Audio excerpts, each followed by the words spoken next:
Hi guys and girls, it's Stephen here again. As I said in the draw, somebody asked me what would I do with 20 million. Well, being English, and of course our pounds are worth more than your dollars. I hate to say that, but it would be of great help to me.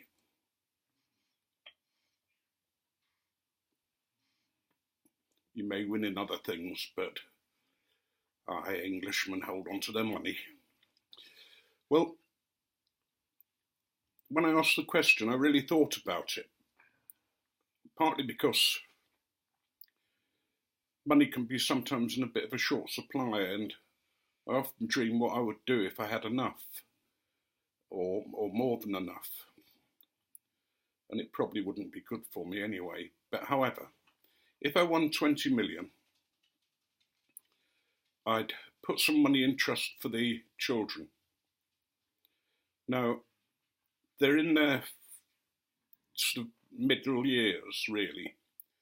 But what I'd want to do is to make sure that they got some kind of income from it. There are two friends that I'd want to give some money to.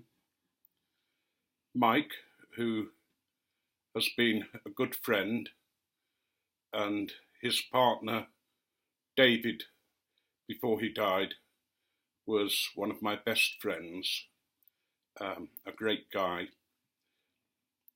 So I'd give some to Mike, because he's a good guy and he's struggling at the moment in a low-paid job in an area that likes high incomes.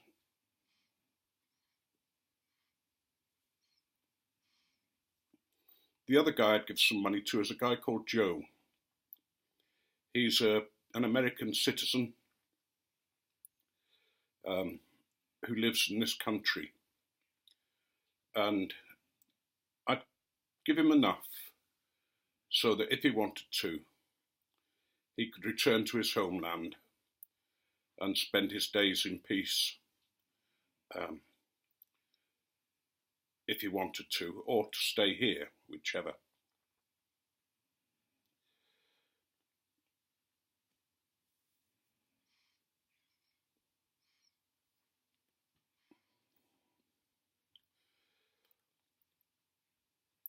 I'd thought that I might like to move to America. Whether I'd be allowed in or not is another sort of question, but I know my wife wouldn't like that. She finds some aspects of America too noisy, too, it's the television sort of type of American, screaming and shouting and rushing down to Walmart. But I think it would be nice to have somewhere out in the country, a house somewhere, small, not a big one, just an adequate sized one, maybe 100 rooms or something like that. No, a smaller house or a large cabin in the woods somewhere, and that would be nice. But the next best thing would be to travel the world. We both have really not travelled out of England much at all. I think we've only been to France once, and that was with David and his then partner, and we went to Karnak, where all the standing stones are. And the other thing we went on was a cruise, a 7-day cruise, which we really enjoyed.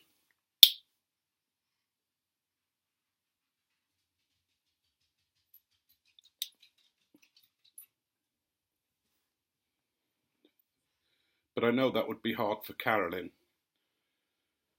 So maybe I'd arrange with you all to meet up somewhere, maybe one of the big shows or that kind of thing, or for some of you to meet up at one of the shows and I then travel on to another or whatever, so that I could eventually meet you all. I'd like to go to Japan. It's an incredible place with an incredible ethos of life, and I think I could really like that. But you know, in reality, I know I'm a happy homeboy. I'm not sure £1 million would do me any good. So I think I'd give some to Charity.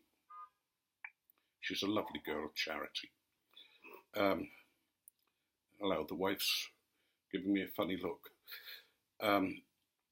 You know, and maybe invest the rest, live off the income. Get a house or a bungalow that Carolyn could live in comfortably.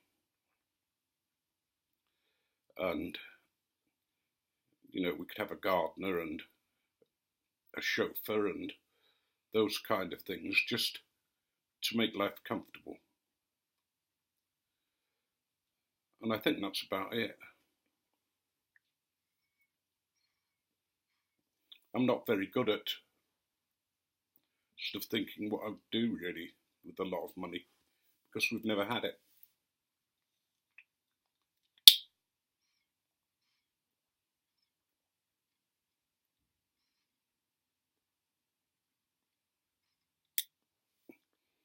I'm smoking my Cobbett.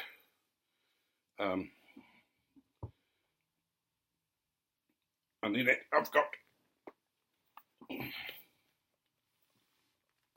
red, Rattery's Red Rapparee, a blend that I like.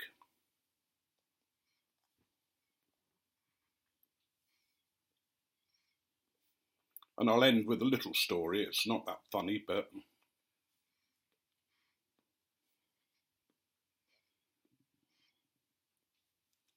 there were two old comrades. They'd been through wars together, they'd been through life together, and they usually met each day and just sat on the bench watching the world go by and smoking.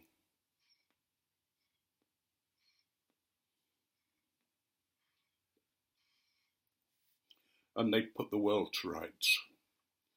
And one day they were sat there and watching the people go by, these beautiful girls and very attractive sort of ladies dressed, you know, and all that kind of thing. And one of them turned to the other and he said,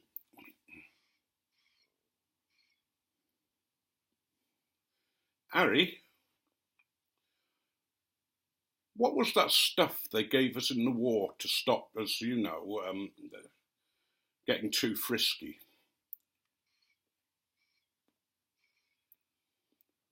And Harry thought about it. And he said, "Well, George," he said, "that was bromide. Why?" He said, "Well, do you see that girl who's just passed, that beautiful girl?" And his mate said, "Yes." He said, "Well, I think that bugger's just beginning to work."